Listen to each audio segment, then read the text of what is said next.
ဒီနေ့တော့ဆရာတို့စီလန်းညောင်းကကြောက်လေးကိုဒီပို့ပြောနေတဲ့ကြောက်လေးကိုလေးစားနဲ့ခြေတဲ့ဟာကိုဆရာတို့ပြောပြသွားမှာဖြစ်ပါတယ်အခုဆိုရင်ဆရာတို့ဒါစီလန်းညောင်းထဲမှာမှတ်မြောင်းရောက်နေပြီပေါ့နော်ကြောက်လေးကိုတွေ့နေရပြီဒါပေမဲ့ကြောက်ပိတ်တဲ့အောက်ခြေမှာဆရာတို့အရန်ကိုရောင်းနေတာဖြစ်တဲ့အတွက်ကြောက်လေးကတော့နည်းနည်းလေးရှားတာမလွယ်ဘူးပေါ့နော်အခုတော့တွေ့ပြီ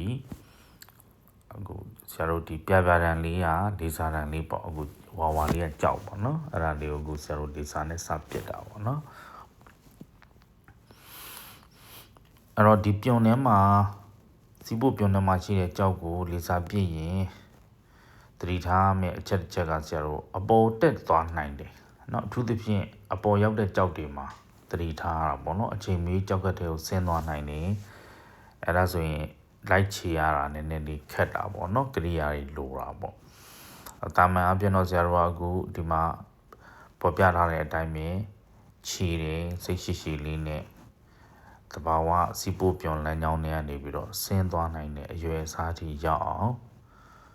ဖြည်းဖြည်းချင်းပေါ့နော်လောက်ရတယ်ခုနဆရာပြပြသလိုပဲလုံနေသားနဲ့ဆရာတို့ကြောက်ကအပေါ်တက်သွားတတ်တယ်เนาะအဲ့ဒါလေးကိုသတိထားပြီးတော့